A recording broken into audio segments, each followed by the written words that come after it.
Rahul tuition centre की tuition classes में आपका स्वागत है।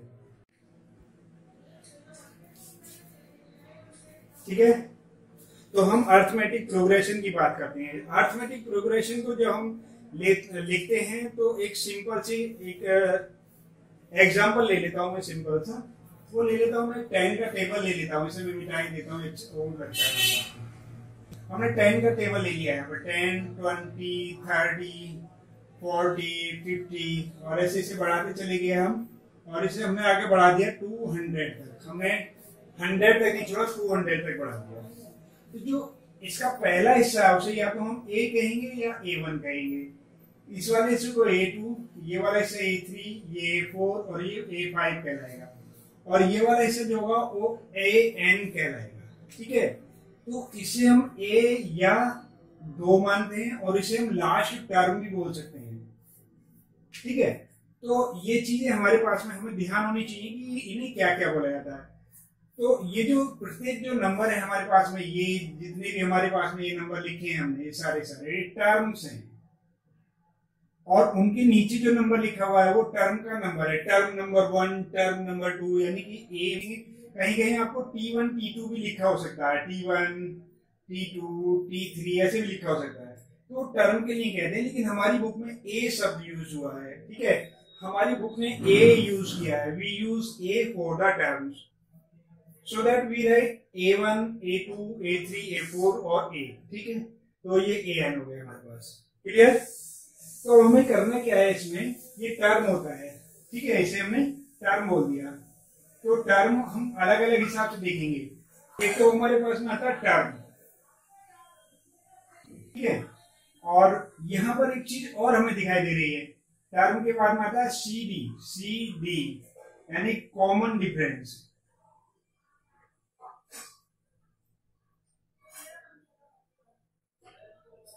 ठीक है, हिंदी में से कहते हैं हम सार्व अंतर। ठीक है, इसे सार्व अंतर हिंदी में बोलते हैं। तो हम कॉमन डिफरेंस जो होता है हमारे पास में वो देखते हैं। कॉमन डिफरेंस क्या होता है हमारे पास में, CD होता है हमारे पास। अगर कॉमन डिफरेंस निकालना है हमें तो A2 माइनस A1, यदि पहले वाले में से दूसरे वाले को निकालोगे तो हमारे पास में CD निकल के आएगा। तो इसका सिंपल सा फार्मूला हम इस दूसरे रूप में हम इसे लिखते हैं। तो फार्मूले लिखते हैं AN प्लस 1 माइनस AN, यानी कि AN प्लस 1 में से AN को घटा देंगे तो वो हमारे पास में कॉमन डिफरेंस निकल आएगा। और इसे शॉर्ट में लिखते हैं D करके, CD करके नहीं लिख करके हम इसे D करके लिखते हैं। तो हमारा एक फार्मूला यहाँ पर बन जाता है हमारे पास में, कॉमन डिफरेंस। कॉमन डिफरेंस क्या है हमारे पास में, अलग अलग निकलेगा। पहला D1, अगर हम D1 निकालेंगे, अगर कुछ चीज समझ में सागर समझ में आ रही है बात?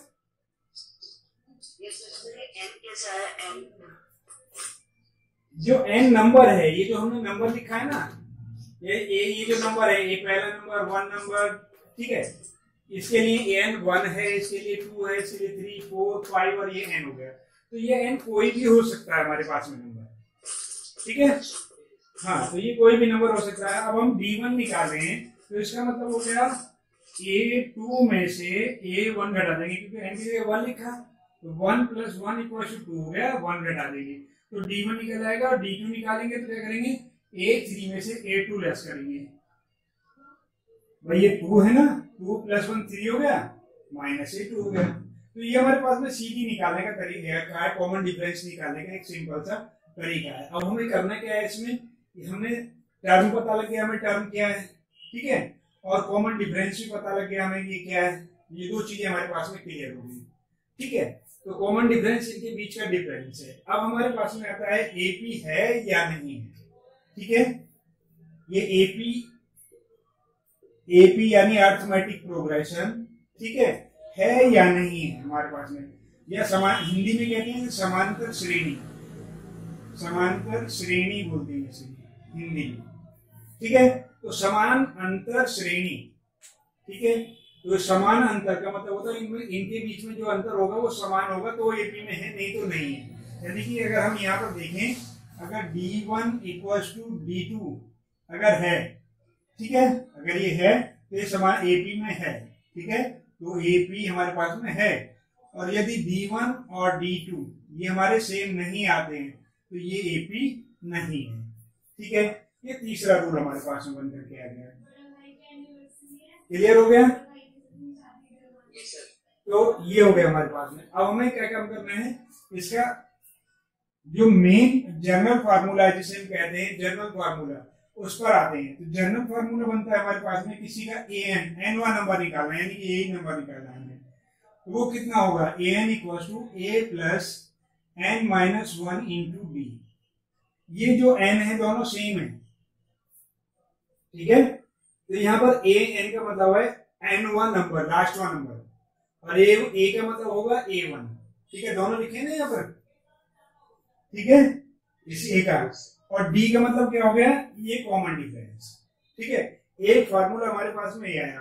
अब हमारे पास में क्या होता है, जब हम इधर से करते हैं तो ये वाला फार्मूला लगेगा हमारे पास में, an equal to a plus n minus 1 into d. ठीक है, लेकिन जब लास्ट से बोलता है, कभी कभी वो लास्ट से बोल देगा, तो an का फार्मूला हो गया l माइनस वही n माइनस 1 इंटू डी। ठीक है, लास्ट से अगर हम इधर की तरफ का कोई नंबर पूछेंगे तो ये वाला फार्मूला लगेगा हमारे पास में, और शुरू से अगर करेंगे तो ये वाला फार्मूला लगेगा, क्योंकि हमें a चाहिए, पहला नंबर चाहिए ये, तो इसके लिए पहला नंबर लास्ट वाला हो गया। तो इस l को हम कभी कभी an भी मान लेते हैं, क्योंकि लास्ट से हम निकाल सकते हैं इससे। ठीक है, तो अब हमारे पास में एक नंबर क्या है, लास्ट से अगर हम निकालेंगे तो ये वाला फार्मूला हो गया। ये हो गया हमारे पास में last number from last, an from last. ठीक है, ये कितना होगा हमारे पास में, ये हो गया l। ठीक है, और प्लस ये कितना होगा हमारे पास में, प्लस नहीं होगा, यहाँ माइनस होगा। इसमें प्लस होता है, इसमें माइनस होता है, n माइनस 1 इंटू डी हो गया। ये वाला फार्मूला है हमारे पास में। अब हमें क्या काम करना है इसके अंदर, जब ये हो गया हमारे पास में, अब एक और फार्मूला हमारे पास में आता है। वो फार्मूला आता है कि हमने दो वैल्यू ले ली, एक वैल्यू है an, ठीक है, और एक वैल्यू हमारे पास में an, और ये am बड़ी है हमारे पास में और an छोटी है, तो इनके बीच में एक रिलेशन बन जाता है, तो m minus n into d. ये रिलेशन कैसे बनता है वो बाद में हम बताएंगे आपको। ठीक है, फिलहाल ये ध्यान रखना है कि एक रिलेशन होता है, ये भी एक हमारे पास में फार्मूला है। फार्मूला नंबर ये 4 हो गया, तो ये हमारे पास में 5 हो गया। ठीक है, तो ये फार्मूले हमें याद करने हैं, फटाफट नोट कर लो, और इन्हीं के अकॉर्डिंग हमारे सारे सवाल होंगे। ठीक है, हाँ, लेकिन एक चीज मैं बताना भूल गया आपको, सारी चीजें, ठीक है, इसमें कौन कौन से दे रखी हैं, टर्म दे रखा है। ठीक है, टर्म हो गया, और टर्म के बाद में हमारे पास में क्या हो गया, टर्म के बाद में डी हो गया। ये हमारे पास में जीरो भी हो सकता है, नेगेटिव भी हो सकता है, और पॉजिटिव भी हो सकता है।